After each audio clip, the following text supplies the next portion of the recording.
del Padre, y del Hijo, y del Espíritu Santo.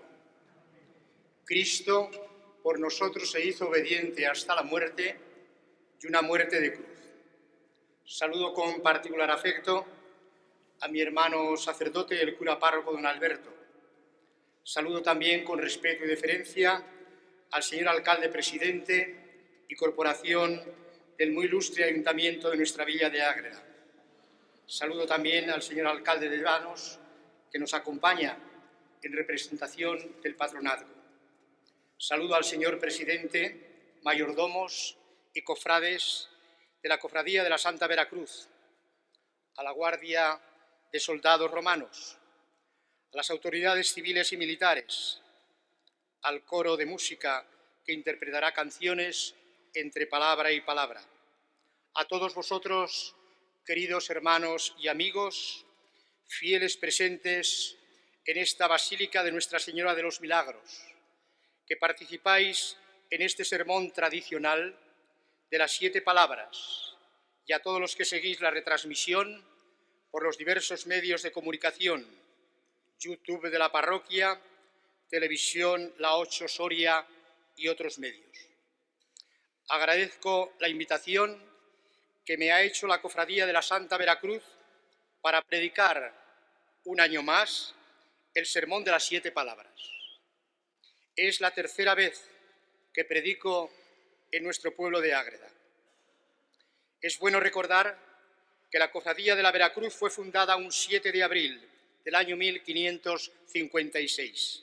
Se cumple ahora, por tanto, 469 años. Lo hizo en la iglesia de Nuestra Señora de Magaña, y cuyos primeros estatutos fueron aprobados el 21 de agosto de 1586 por el obispo de Tarazona, a quien pertenecía Ágreda, monseñor Pedro Cervuna. En este Viernes Santo, declarado de interés turístico regional en nuestro pueblo desde el año 2000, acabamos de realizar todos los actos protocolarios de un ritual tradicional. Ojalá que este Viernes Santo de nuestro pueblo pueda tener reconocimiento de interés turístico nacional, porque se lo merece por su singularidad y por su originalidad. Nos disponemos ahora a participar en el sermón de las 7 palabras de Jesucristo en la cruz. Hoy es Viernes Santo, la Pascua de la Cruz.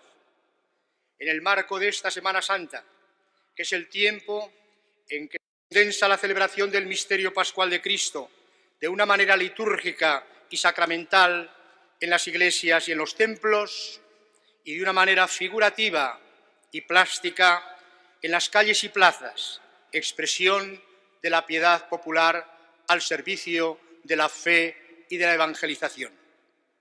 Las imágenes y pasos que desfilan en nuestras procesiones de Ágreda tienen alma y tienen vida, porque han nacido de la fe de un pueblo que a través del arte sufre y goza, reza y canta, muere y resucita cada primavera.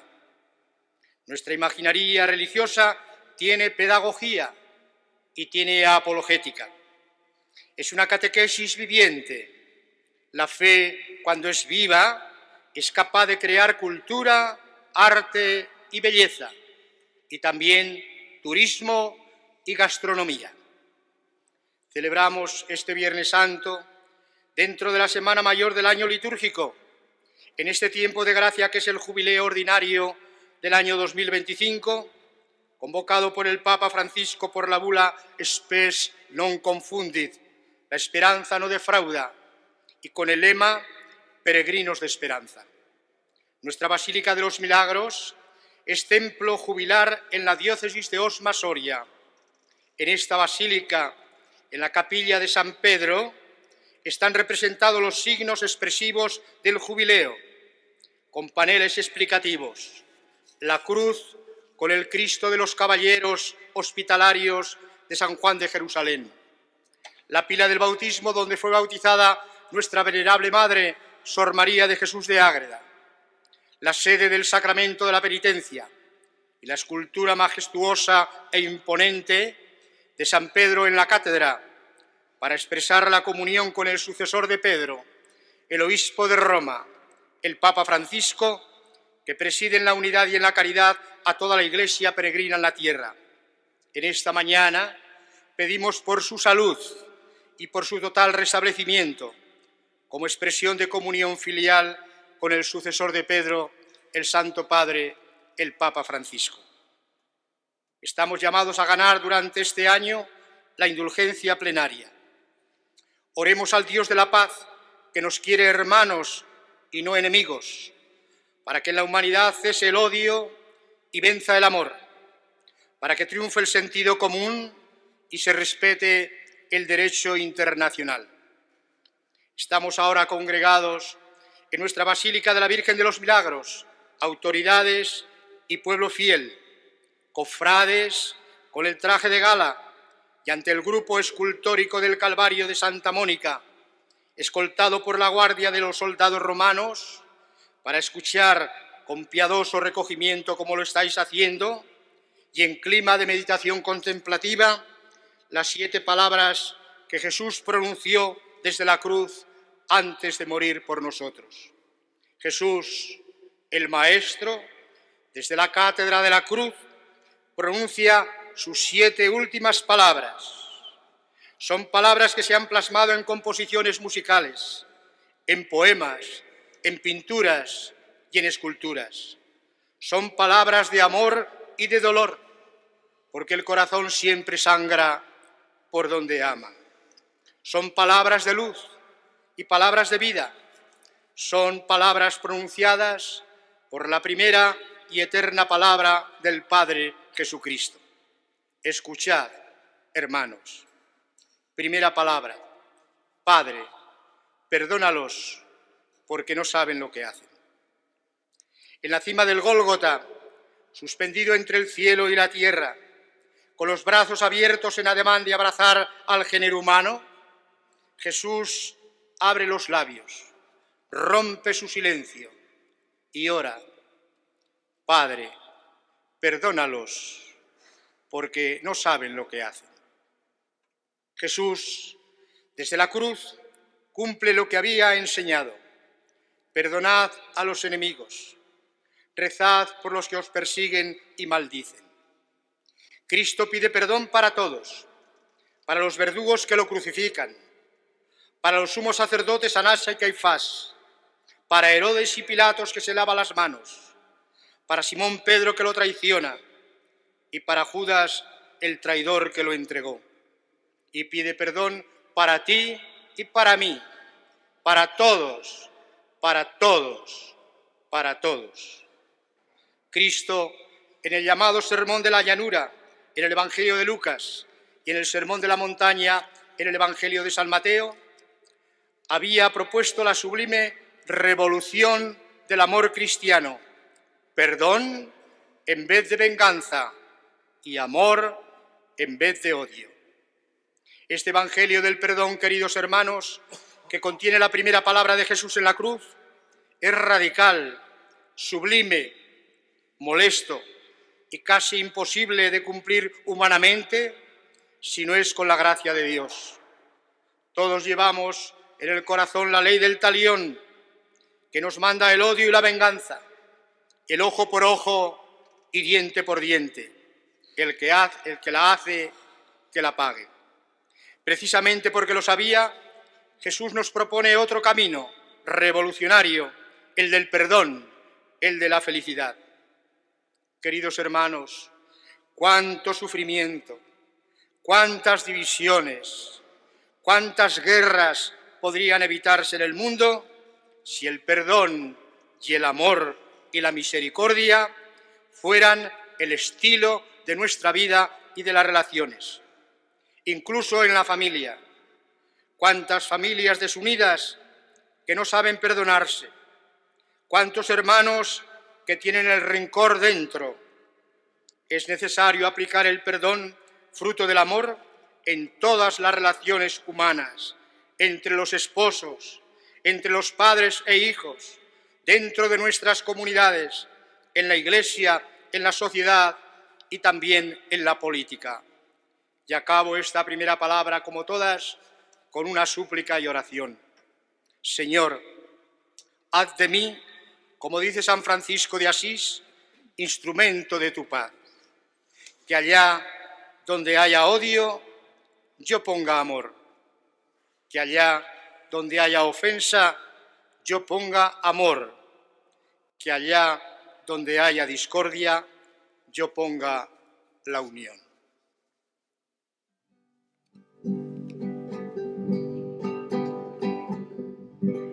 Estaba pensando en ti y recordando el vacío de mi vida cuando no estabas tú. Estaba pensando en ti, imaginando que hubiera sido de mí sin tu gran amor. Estaba pensando en ti, en tu mirada, tan llena de ternura, sabiéndote traicionado. Estaba pensando en ti, en tu calvario, en todo tu gran sufrir por mis pecados, mi querido Jesús, perdóname. Cuando siento que el mundo con todas sus cosas me aleja de ti, mi querido Jesús, perdóname. Cuando se me olvida el peso de tu cruz, cuando se me olvida el peso de tu cruz.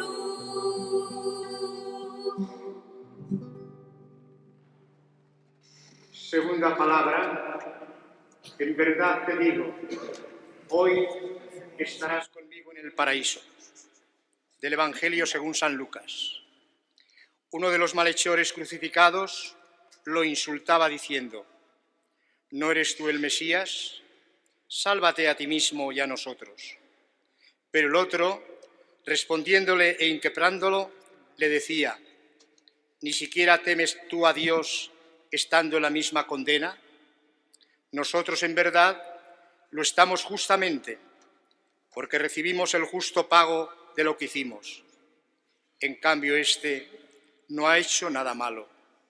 Y decía: Jesús, acuérdate de mí cuando llegues a tu reino. Jesús le dijo: en verdad te digo, hoy estarás conmigo en el paraíso. San Agustín, el gran padre de la Iglesia, en uno de sus sermones afirma: en un mismo lugar estaban tres crucificados. En el medio estaba el Señor, que fue contado entre los malhechores. A un lado y a otro le pusieron dos bandidos, pero el motivo no era el mismo.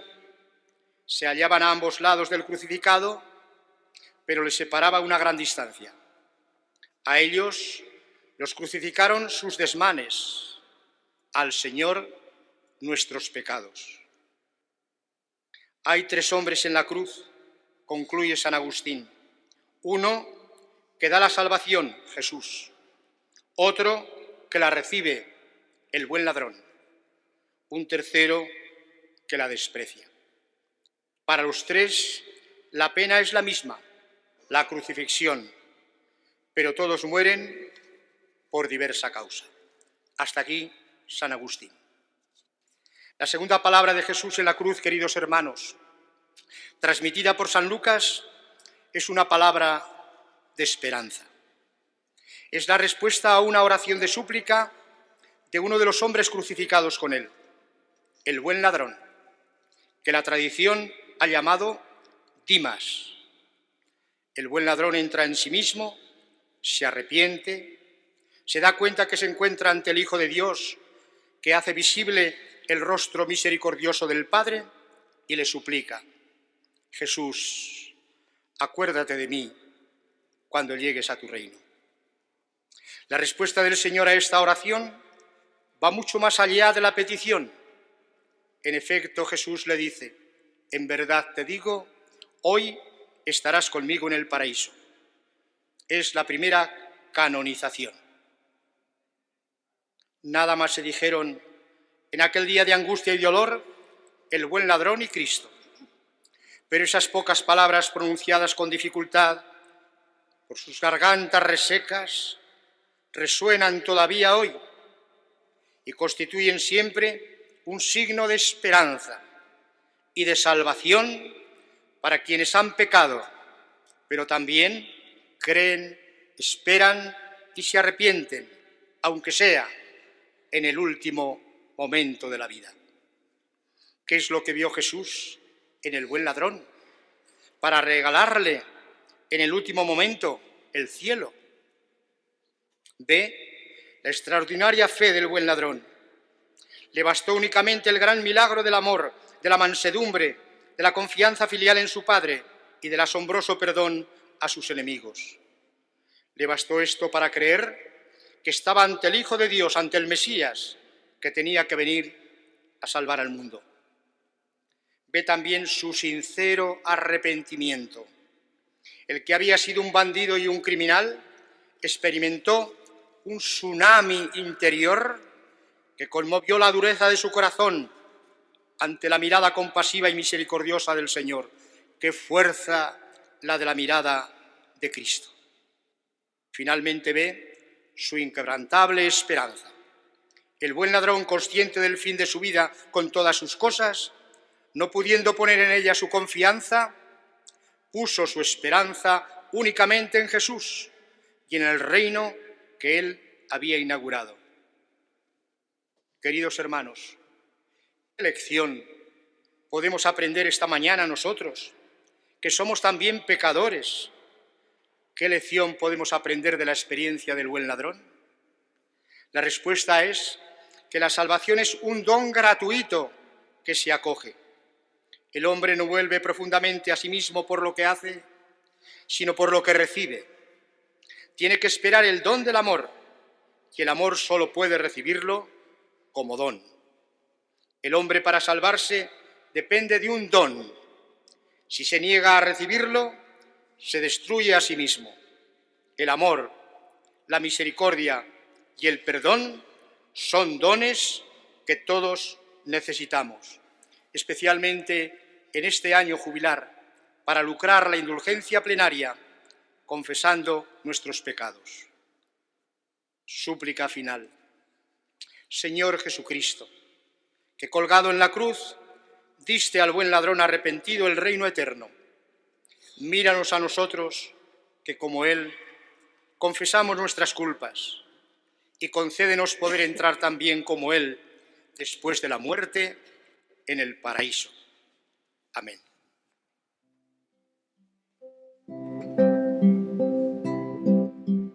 Tu fidelidad es grande, tu fidelidad incomparable es, nadie como tú, bendito Dios, grande es tu fidelidad. Tu fidelidad es grande, tu fidelidad incomparable es, nadie como tú, bendito Dios, grande es tu fidelidad.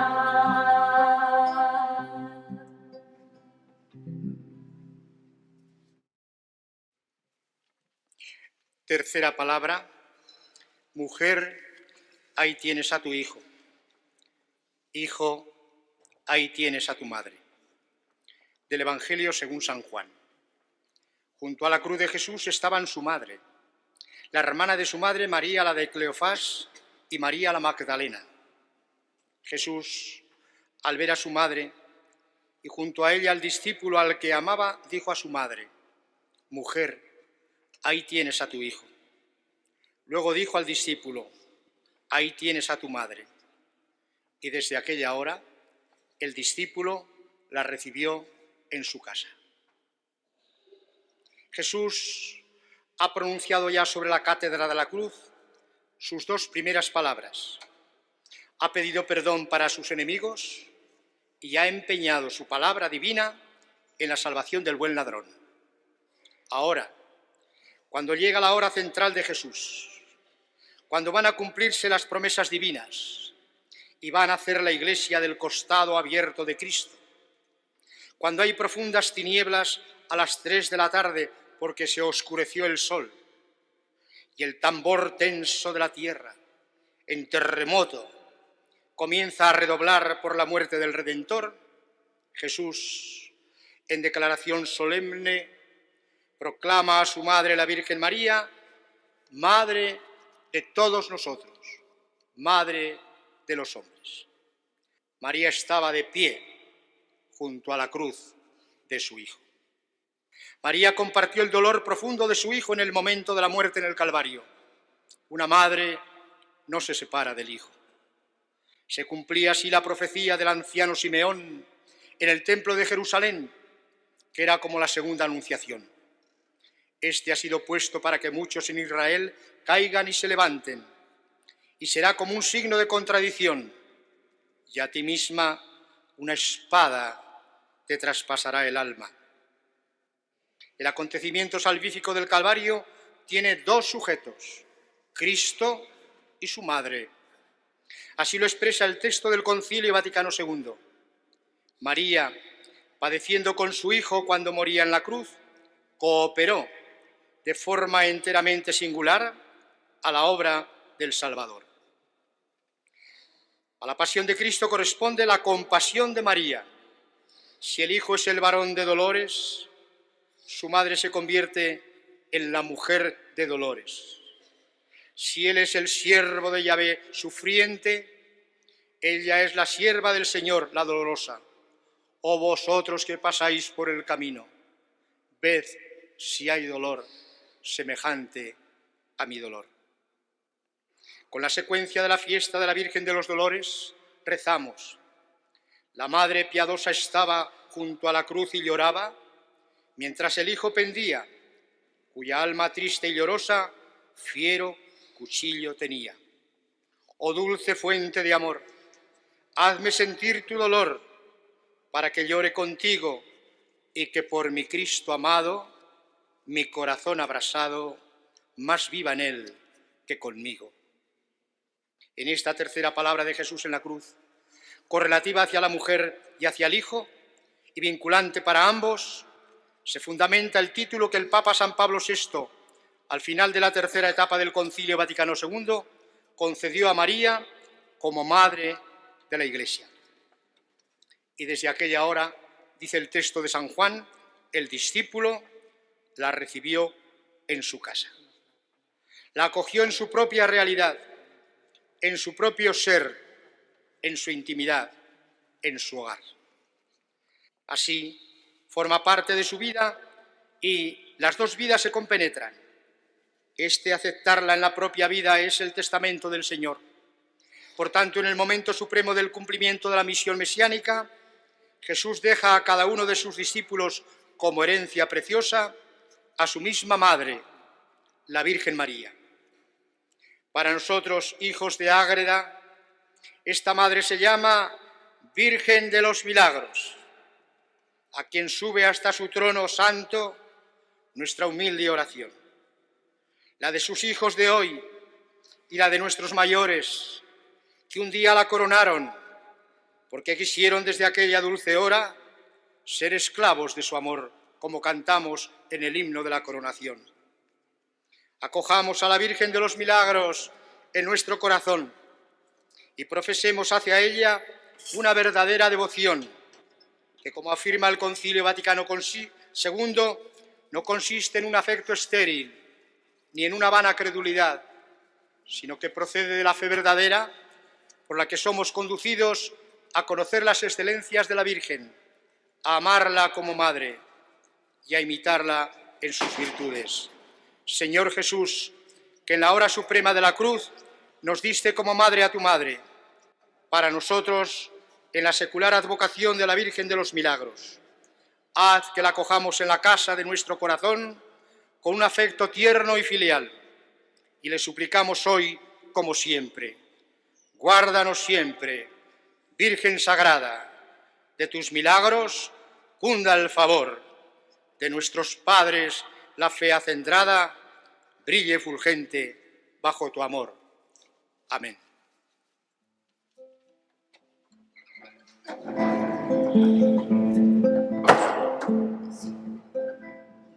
Si no sabes cómo hacer una oración, ahí tienes a tu madre. Si la cruz te pesa para caminar, ahí tienes a tu madre. Si no hay Pentecostés en tu corazón, ahí tienes a tu madre.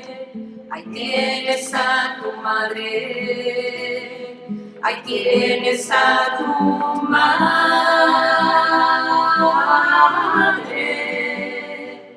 Ahí tienes a tu madre.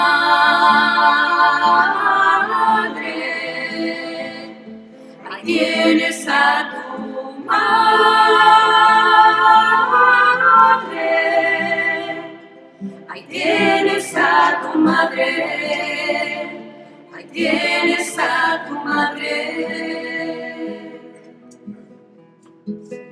Si estás viviendo fuerte la hora del dolor, ahí tienes a tu madre. Si estás padeciendo alguna enfermedad, ahí tienes a tu madre. Si te encuentras sumido en desesperación, ahí tienes a tu madre. Ahí tienes a tu madre. Ahí tienes a tu madre. Ahí tienes a tu madre. Ahí tienes a tu madre.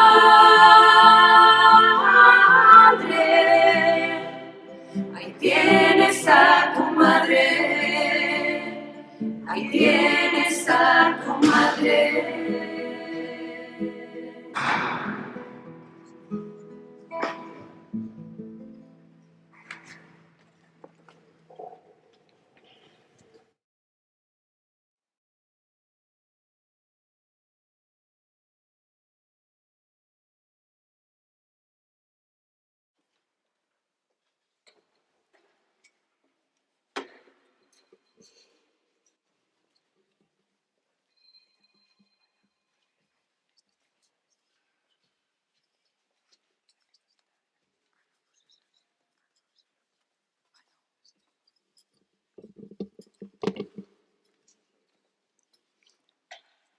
El soldado ya está mejor.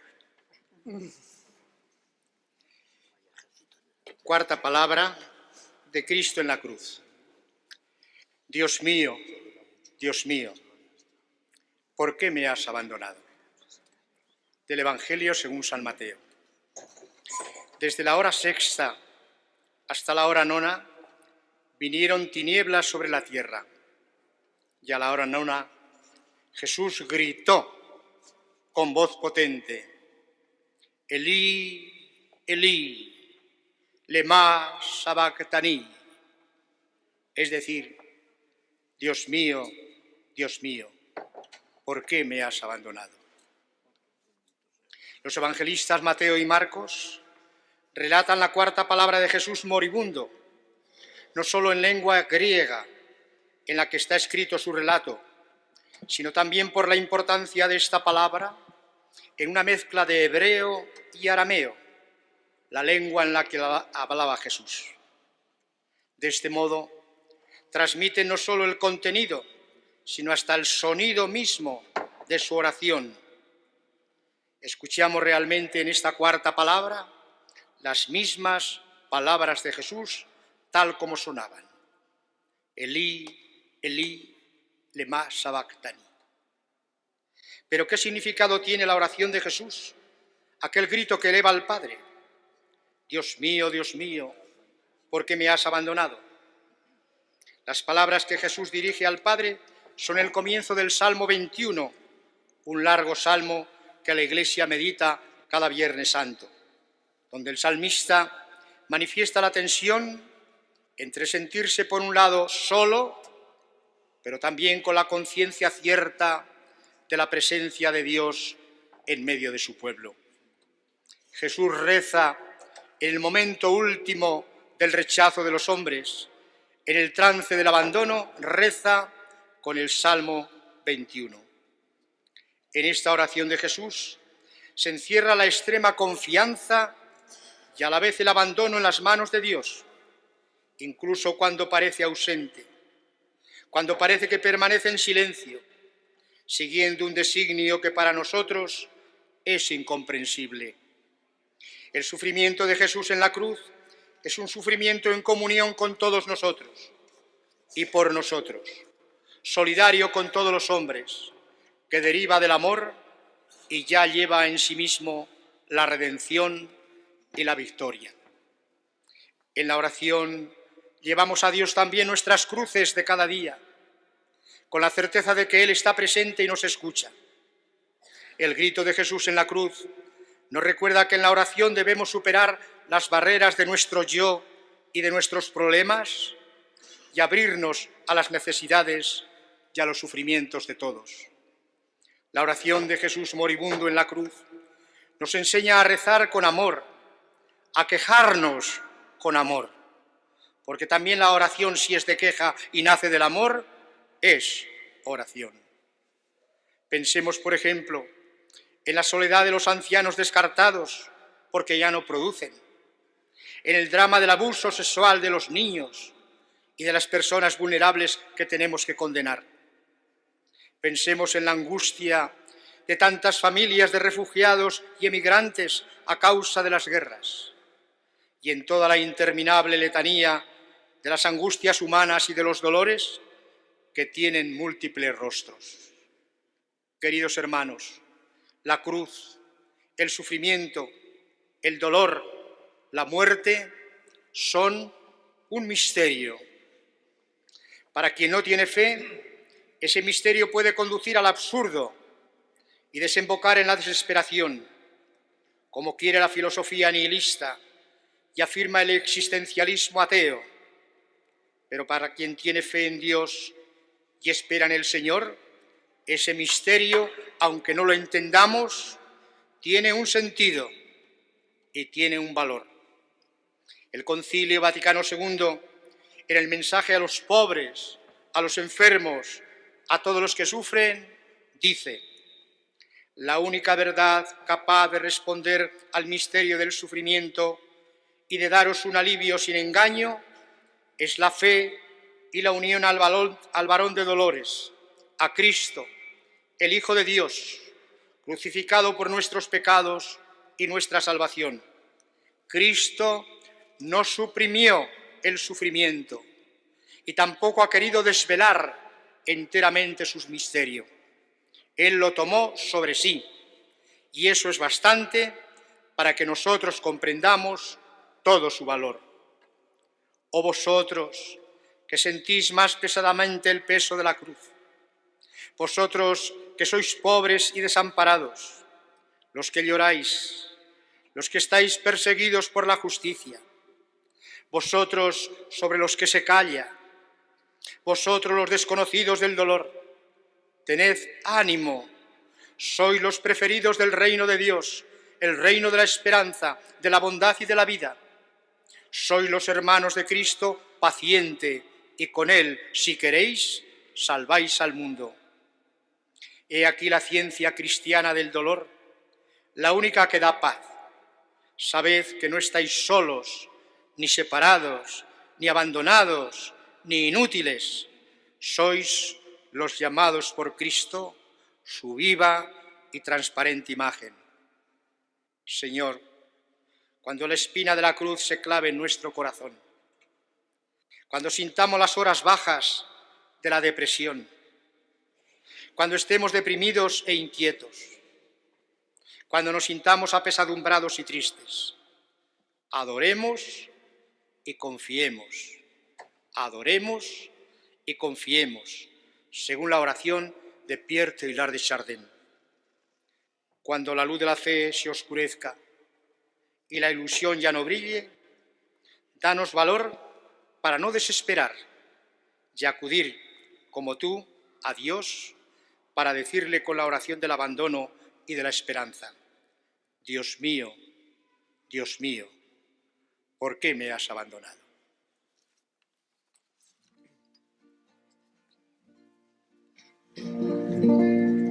Tierra firme, te siento en mis pies descalzos,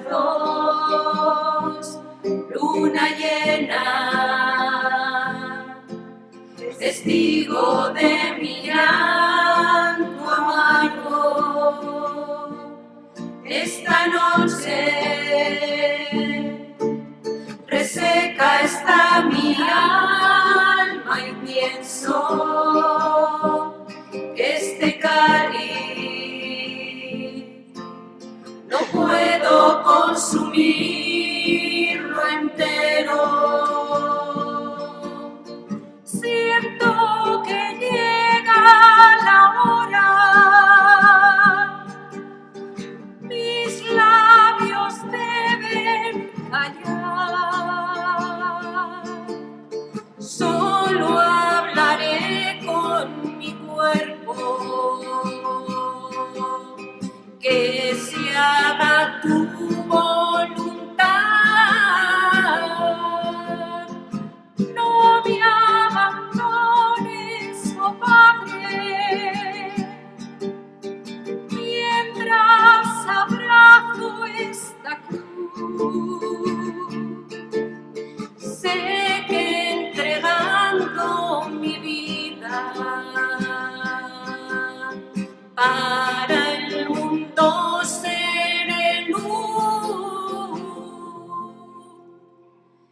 Esta noche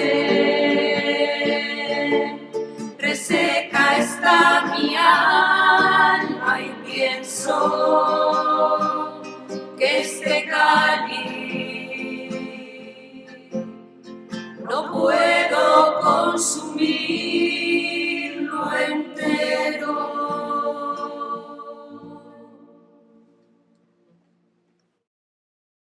Quinta palabra de Jesús en la cruz: tengo sed. Del Evangelio según San Juan. Después de esto, sabiendo Jesús que ya todo estaba cumplido, para que se cumpliera la Escritura, dijo: tengo sed. Había allí un jarro lleno de vinagre, y sujetando una esponja empapada en vinagre a una caña de hisopo, se la acercaron a la boca. Uno de los más terribles tormentos de los crucificados era la sed física. Jesús sintió una sed atroz producida por causas naturales: la pérdida de sangre en el huerto de Getsemaní, que sudó goterones de sangre; en la flagelación; en la coronación de espinas; en el camino hacia el Calvario. Pero el evangelista San Juan transforma este hecho de la sed en profunda enseñanza del misterio de la crucifixión y muerte de Jesucristo. Jesús quiere cumplir la voluntad del Padre hasta el final, hasta el último detalle de la Escritura. Y entonces recuerda el Salmo 68, tantas veces por él recitado, una de las más emotivas súplicas dirigidas a Dios por el hombre angustiado: Dios mío, sálvame, que me llega el agua al cuello, estoy agotado de gritar, tengo ronca la garganta, se me nublan los ojos de tanto aguardar a mi Dios, en mi comida me echaron hiel, para mi sed me dieron vinagre. Nos damos cuenta ahora de que aquí se esconde también un profundo misterio. El Maestro que propone a la samaritana un agua viva que arrastre el corazón hasta la vida eterna, quien le habla del agua que quitará la sed para siempre, quien nos invita a dar un vaso de agua al sediento, porque es lo mismo que dárselo a él, quien transformó 6 tinajas de agua en valioso vino en Caná de Galilea, quien a voz en grito anunciaba junto al templo de Jerusalén: el que tenga sed, venga a mí y beba, y de sus entrañas manarán ríos de agua viva. Ahora el mismo Jesús, a punto de expirar, desde lo alto de la cruz, solo dice: tengo sed. Jesús en la cruz, además de la sed física, tiene otra sed, sed de amor. Conviene observar que Juan es el evangelista del agua, y en su evangelio el agua, además de otros significados, es símbolo del amor. En las bodas de Caná de Galilea, junto a unos novios, Juan asiste al signo de la conversión del agua en vino, el vino rojo y caliente del amor.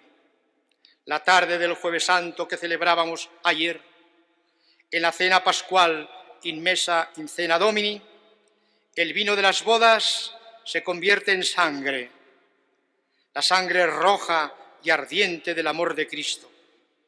Pero aquella sangre que contenía el cáliz de la cena se ha derramado toda, y el cuerpo roto de Jesús desangrado se muere de sed, y Jesús pide amor. La sed de Cristo es también nuestra sed. El hombre es un pozo de llanto y de sed. Tiene sed de verdad. Siempre permanece en lo más profundo de su corazón la nostalgia de la verdad absoluta y la sed de alcanzar la plenitud de su conocimiento. Lo prueba su búsqueda del sentido de la vida, expresada en los versos de nuestro Antonio Machado. Ay del que llega sediento a ver el agua correr y dice: la sed que yo siento no me la calma el beber. O en estos otros versos del mismo poeta Antonio Machado, en Proverbios y Cantares: bueno es saber que los vasos nos sirven para beber, lo malo es que no sabemos para qué sirve la sed.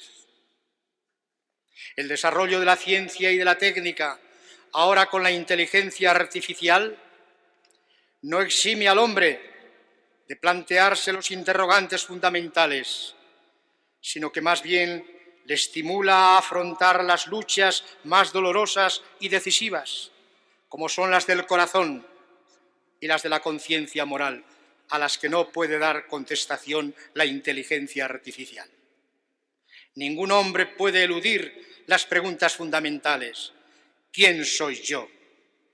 ¿De dónde vengo? ¿Y a dónde voy? ¿Qué debo hacer en la vida? ¿Cómo puedo discernir el bien del mal? La respuesta es posible solo gracias al esplendor de la verdad, que brilla en lo más íntimo del espíritu humano. La respuesta decisiva a cada interrogante del hombre, en particular a sus interrogantes religiosos y morales, la da Jesucristo.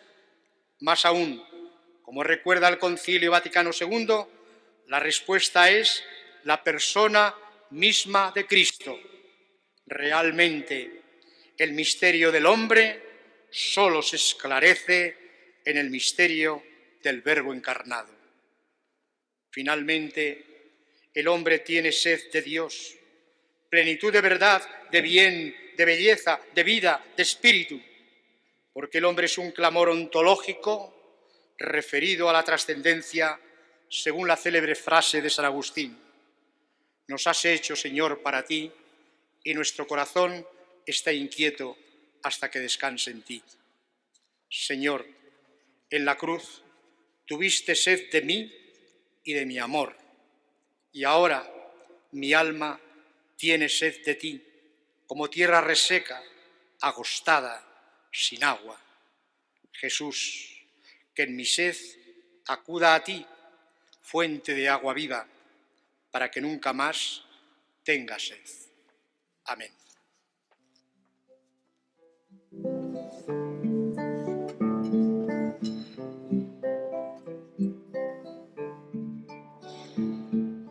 Padre, tengo sed, dame de beber.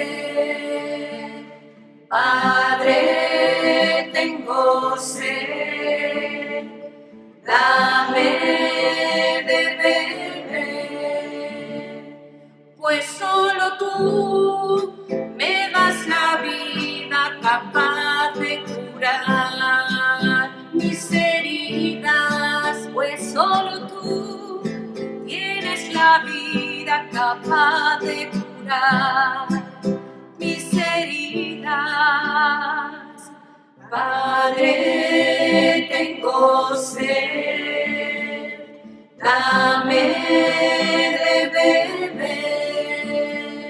Padre, tengo sed, dame de beber.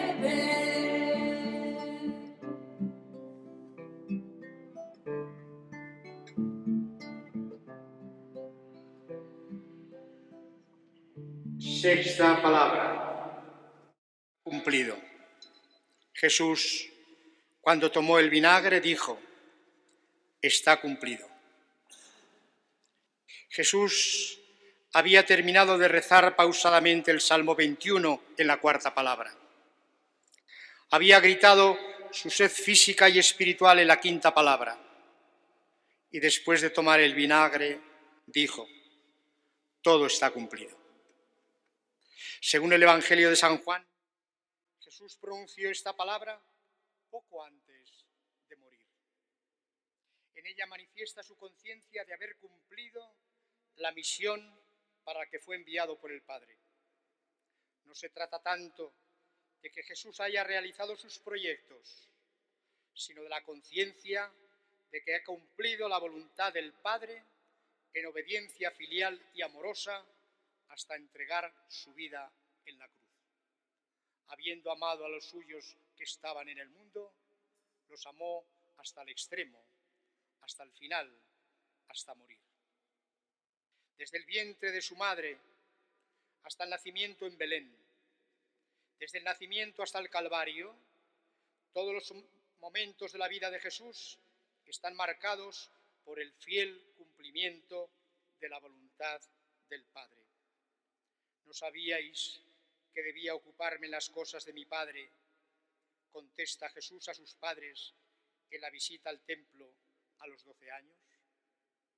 Mi alimento es hacer la voluntad del que me envió y llevar a término su obra, responde a los discípulos cuando le insisten que coma después del encuentro con la mujer samaritana. Padre, si quieres, aparta de mí este cáliz, pero no se haga mi voluntad, sino la tuya.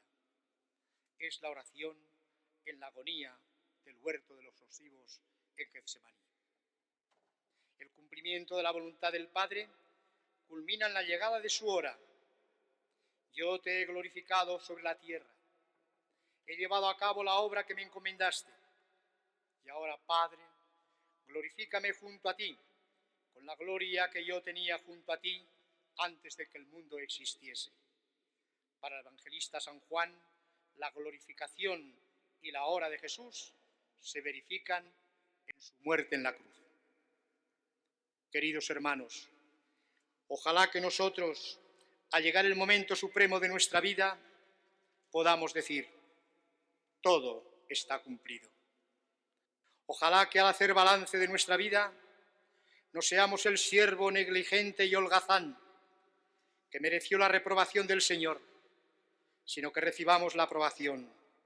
Bien, siervo bueno y fiel, como has sido fiel en lo poco, te daré un cargo importante. Entra en el gozo de tu Señor. Ojalá que a pocos metros de la meta de la carrera haciendo una evaluación final de nuestra existencia, podamos decir con San Pablo: he combatido el noble combate, he acabado la carrera, he conservado la fe. Por lo demás, me está reservada la corona de la justicia que el Señor, justo juez, me dará en aquel día. Y no solo a mí, sino también a todos los que hayan aguardado con amor su manifestación. Jesús ha llegado ya como buen atleta a la meta, con la misión cumplida. Pero la historia de la salvación no acaba, sigue avanzando hasta el final de los tiempos. Cuando Jesús concluye su obra, empieza el tiempo de la Iglesia movida por el Espíritu Santo. Cristo en la cruz se convierte en dador del Espíritu Santo. Por eso San Juan narra la muerte de Cristo con una extraña expresión que no es normal en griego para decir que murió. E inclinando la cabeza, entregó el Espíritu. Paredoken to neuma en griego. Inclinó la cabeza y entregó el Espíritu. El último suspiro de Jesús simboliza el don del Espíritu Santo.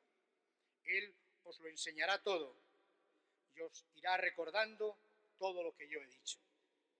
El Espíritu de Jesús, que entrega al morir, sigue actuando ahora en la Iglesia de todos los tiempos, también en esta Iglesia, en fase de la aplicación del sínodo, que es un tiempo habitado por el Espíritu para renovar la Iglesia como quiere el Papa Francisco, por una Iglesia sinodal, comunión, participación y misión. El Papa Francisco, en la locución al inicio del proceso sinodal, tuve la dicha de escucharle en Roma al ser padre sinodal, pronunciaba estas palabras: que este sínodo sea un tiempo habitado por el Espíritu, porque tenemos necesidad del Espíritu, del aliento siempre nuevo de Dios, que libera de toda cerrazón, revive lo que está muerto, desata las cadenas y difunde la alegría. El Espíritu Santo es aquel que nos guía hacia donde Dios quiere y no hacia donde nos llevarían nuestras ideas y nuestros gustos personales. El padre Congar, célebre dominico de santa memoria, recordaba: no hay que hacer otra iglesia, pero en cierto sentido hay que hacer una iglesia otra, distinta. Y esto es un desafío.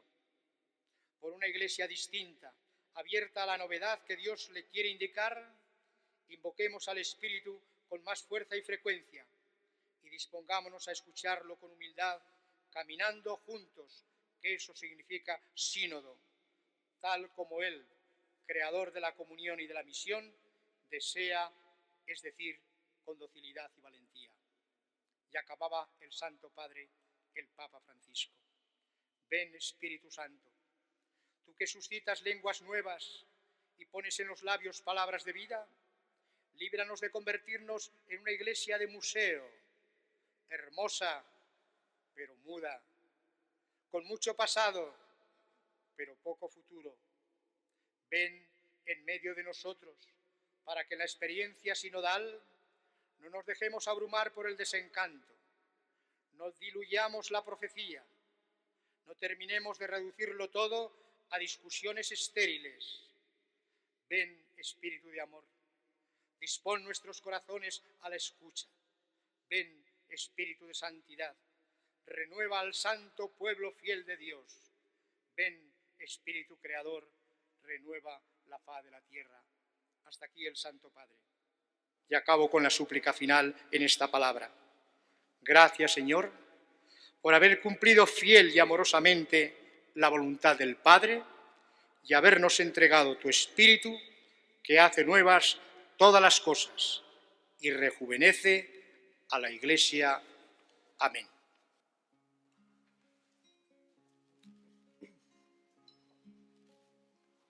Cuánto he esperado este momento, cuánto he esperado que estuvieras así, cuánto he esperado que me hablaras, cuánto he esperado que vinieras a mí. Yo sé bien lo que has vivido, yo sé bien por qué has llorado, yo sé bien lo que has sufrido, pues de tu lado no me he ido, pues nadie te ama como yo, pues nadie te ama como yo. Mira la cruz, esa es mi más grande prueba. Nadie te ama como yo, pues nadie te ama como yo, pues nadie te ama como yo.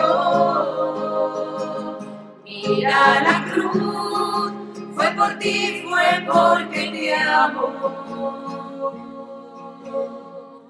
Nadie te ama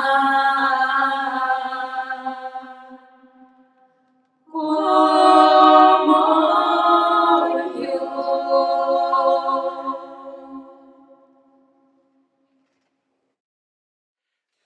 Séptima y última palabra de Cristo en la cruz. Padre, a tus manos encomiendo mi espíritu. Del Evangelio según San Lucas. Era ya como la hora sexta, y vinieron las tinieblas sobre toda la tierra, hasta la hora nona, porque se oscureció el sol. El velo del templo se rasgó por medio, y Jesús, con voz potente, dijo: Padre, a tus manos encomiendo mi espíritu. Y dicho esto, expiró. Es el momento cumbre. Jesús se incorporó. Todavía era el rey de la vida. Se puso en actitud grave y majestuosa. Levantó los ojos al cielo, abrió sus labios y con voz potente dijo: Padre, a tus manos encomiendo mi espíritu. E inclinando la cabeza, expiró. La oración de Jesús en este momento extremo de sufrimiento es de confianza total en Dios su Padre. En la cruz, Jesús vive su profunda relación filial con Dios. Las palabras pronunciadas por Cristo después de la invocación Padre son el comienzo del Salmo 30, que es la súplica del justo atribulado: a tus manos encomiendo mi espíritu. La liturgia de las horas de la Iglesia pone este salmo en el responsorio de completas antes de descansar. Estas palabras en labios de Jesús no son una mera cita bíblica, sino que son un acto de entrega, de darlo todo, de un ofertorio permanente, de su misa en el Calvario. ¿Qué es lo que Cristo pone en las manos del Padre? ¿Cuál es el contenido de su espíritu? Cuando expira, Jesús pone las manos de Dios y es como un repaso del Evangelio. Fijaos en cada escena, pone el pan que partieron sus manos, los amaneceres del mar de Galilea, el tesoro escondido, las miradas de los ciegos, la limosna de la pobre viuda, las espigas arrancadas en sábado por los discípulos, la luz de agosto en el monte Tabor, los cabellos de la mujer que le ungió con su ternura, la oración del Padre Nuestro, la camilla del paralítico, la medida rebosante, las hojas de la higuera, los pies de sus discípulos, la casa de Cafarnaún, el amor de sus amigos Marta, María y Lázaro, las negaciones de Pedro, los sueños de su padre San José, las 70 veces 7 del perdón, el regreso del hijo pródigo a la casa del padre, el samaritano que se detuvo en el camino, la estrella que guió a los magos de Oriente, la tentación de transformar las piedras en pan, las monedas que abandonó Mateo para seguirle, el agua del Jordán en el bautismo, los limpios de corazón, la corona de espinas, el sudario de Lázaro, la cabeza del Bautista, los sepulcros blanqueados, el candil en el candelero, la subida a Jerusalén, la puerta estrecha, las letras se escribió en la arena, el pozo de Jacob, las preguntas de los fariseos, el camello y la aguja, las migajas de pan de la cananea, la invitación a caminar descalzos, el grano de mostaza y la levadura, el signo de Jonás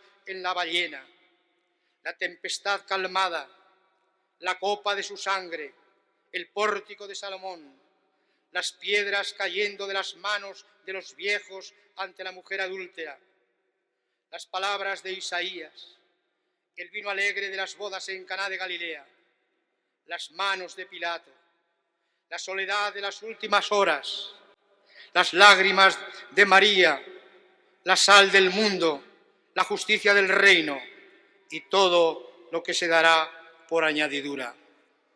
Todo esto es lo que Jesús entrega al Padre cuando en su último aliento le encomienda su espíritu.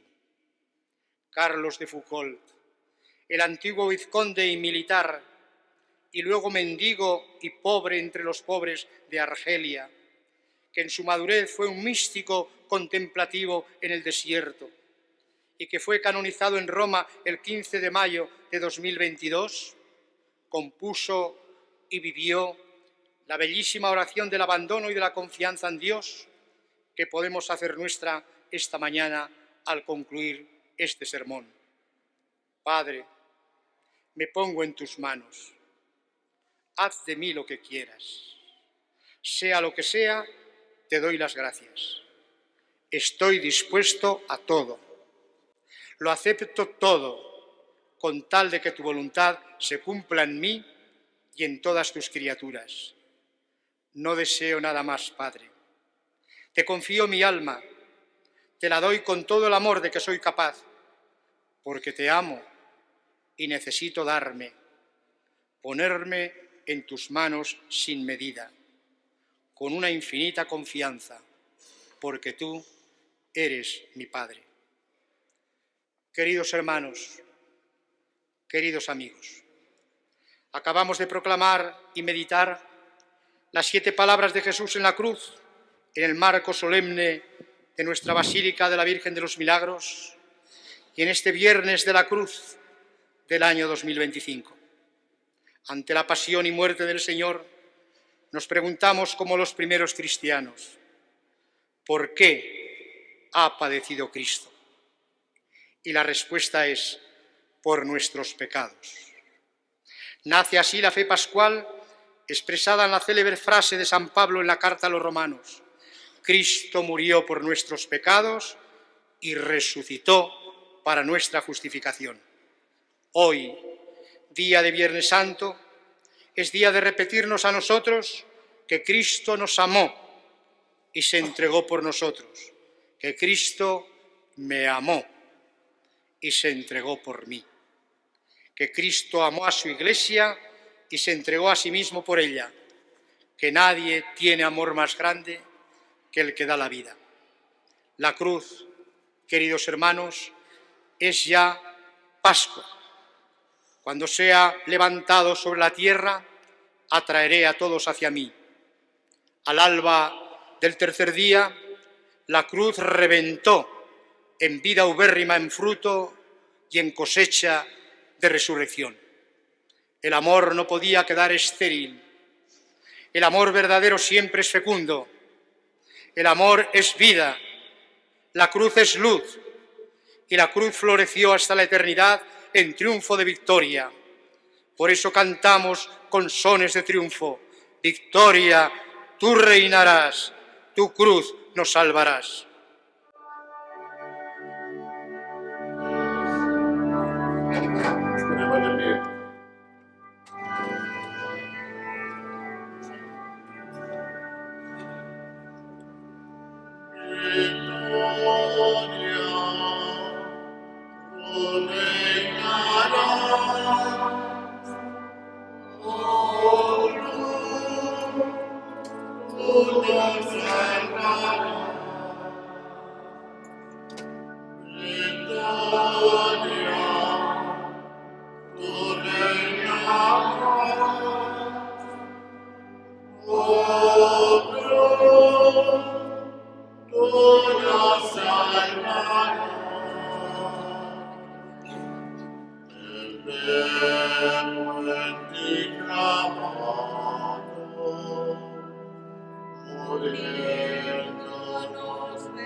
Nos